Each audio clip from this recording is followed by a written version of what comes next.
અચ્છા અચ્છા, કઈ કંપનીની છે? PM agro. PM agro. કઈ ક્યાં છે કંપની, ક્યાં? મહેસાણા છે. અચ્છા, બીજું પંપ પેલો બેટરી વાળો છે, હેન્ડલ વાળો છે, 2 in 1 છે. તમારે કયો જોઈએ? અમારે હેન્ડલ વાળો. એ 1900 માં પડે તમને. હેન્ડલ વાળો 1900 માં પડે. અને ઓલો રહી 2700. અચ્છા 2700. તો લેવાનું છે સર? હા, ઓલો હેન્ડલ વાળો લઈ લેવી એટલે હે ને ઉપાડી નહીં. તો તમારે આખું નામ બોલો ને સર.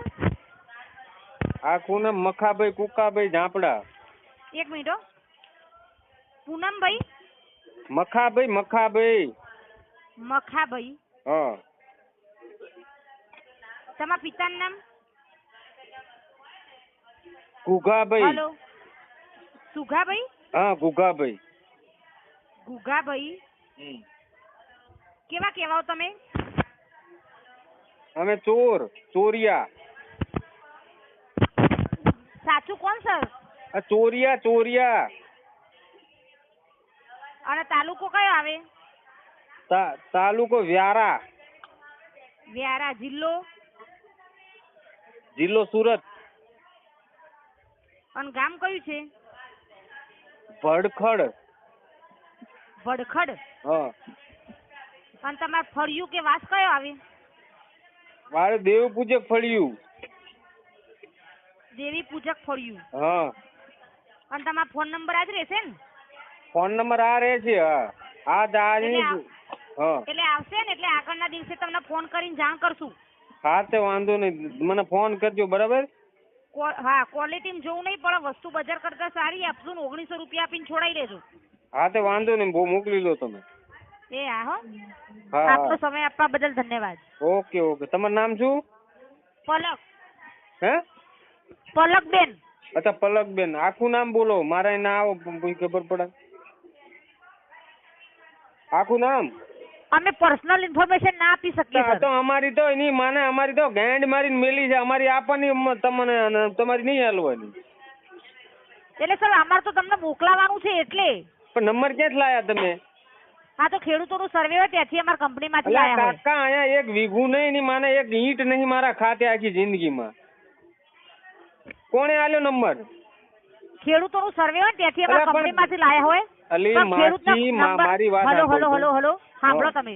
નંબર કોઈ ખેડૂતનો અલગ અવર લખાઈ ગયો ને એક આંકડો આખો પાછો એટલે તમને ફોન લાગી ગયો હોય. અલી પણ અહીંયા કઈ બૈરું ઘરે રવા દેતું નહીં, બાર છાપરું કરીને પડ્યો છું. તું કે ખેતી લાય, ક્યાં કોણે આલ્યું નંબર? મારો નંબર ક્યાંથી લાગ્યો? અમારી કંપનીમાંથી આવ્યો હોય. ના, આવું ના. પલકબેન, આવું ના ચાલે. તમે પૂરું અમારું કેટલા સાઈડ ની બંડી પૂછી લીધું, તમને કીધું તો તમને હવે તો તકલીફ પડે. તમારું નામ નહીં દેવું. તમારે પંપ લેવો ના હોય ને તો વાંધો નહીં, તમને તકલીફ આપવા બદલ માફી ચાહું છું. હવે પછી ફોન નહીં આવો.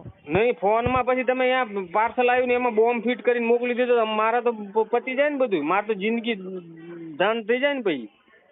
પણ પેલા પૈસા આપવા નથી ને સર, વસ્તુ જ્યારે મળે પછી પૈસા શું કરવાના? પછી શું કરવાના પૈસા? બોમ્બ નીકળ્યો ફટ દઈને. એમ નહીં, અમારે શું કરવા કોઈને મારવા પડે?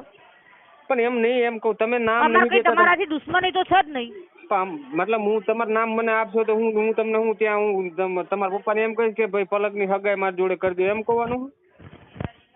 ના સર, એવું નથી. તો પછી તમારે મેડમ આવું ના કરાય ને યાર. મારું આખું સરનામું, મારું આખું બધું તમે લઈ લીધું, ખેતીવાડી ને આ બધું પૂછી લીધું. તમારો અવાજ આટલો મસ્ત છે, તમે મારું દિલ તોડ નાખ્યું યાર. મેં તમારું પૂછ્યું, તમારું સામેથી પૂછ્યું, તમે એમ કહો આવું ના પૂછો, આવું ના કહેશો. મતલબ અમે પાગલ છીએ, અમને તમે અમે દિલો જાન થી બધું કહી દઈએ ને તમને પૂછીએ. એમ નહીં, આ તો તમે પંપ લેવાનું કીધું ને એટલે મેં તમને નામ ને સરનામું પૂછ્યું, બાકી હું તમને પૂછવા નહીં હતી નામ ને સરનામું. પણ મેં તમને કીધું, તમે આટલો મસ્ત રીતે મને સમજાવી, મેં કીધું ચલો 1900 રૂપિયા કુરબાન તમારા માટે. તમારું તો નામ પૂછ્યું યાર. તમે તો એમ કહો અમારે આમ છે ને તમારે તેમ છે યાર. અમે મતલબ તમે એક ફોનમાં અમે આખા 2000 રૂપિયા લેટ ગો કરી નાખ્યા, તમે એક નામ નહીં આપતા યાર. પણ નામ તો કીધું સર મારું. શું કીધું? પલક છે મારું નામ. તો પલક એટલું થોડું નામ હોય, આગળ પાછળ કંઈક તો હોય છે ને, પપ્પાનું સરનેમ ને એવું કંઈક તો હોય કે નહીં? હા, પટેલ પલકબેન જીગરકુમાર. અચ્છા. કેટલા વર્ષના તમે? 35. અચ્છા 35 વર્ષ. મેરેજ થઈ ગયા હે? હા. અચ્છા. બાળકો? બાબો છે. કેટલો? 2 વર્ષનું. કેટલા વર્ષે લગ્ન છે? 28. તો 7 વર્ષ સુધી શું કર્યું તમે?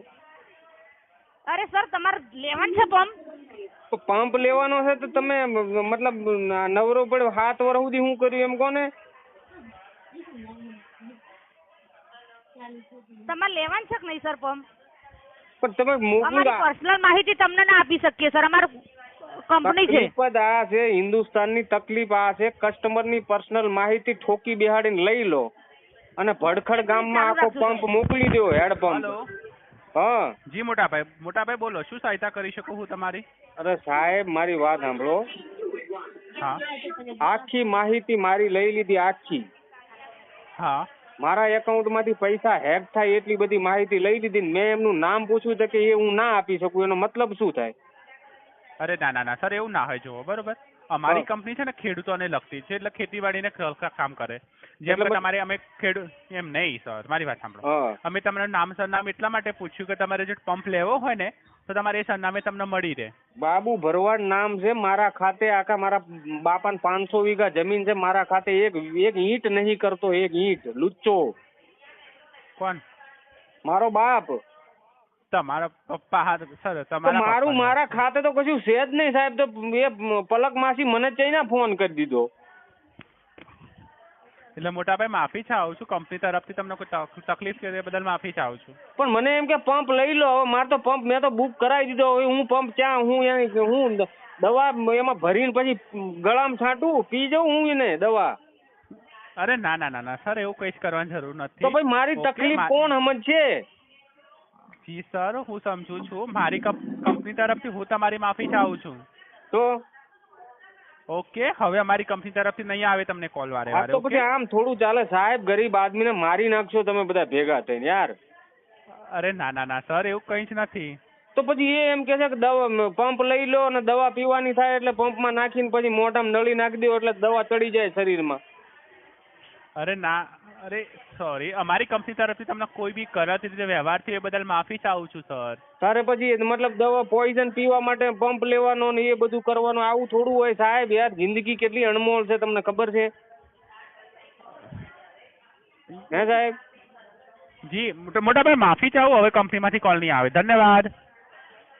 ધન્યવાદ શું સાહેબ યાર? આમાં તો બધું લોચા પડી જાય જિંદગીમાં.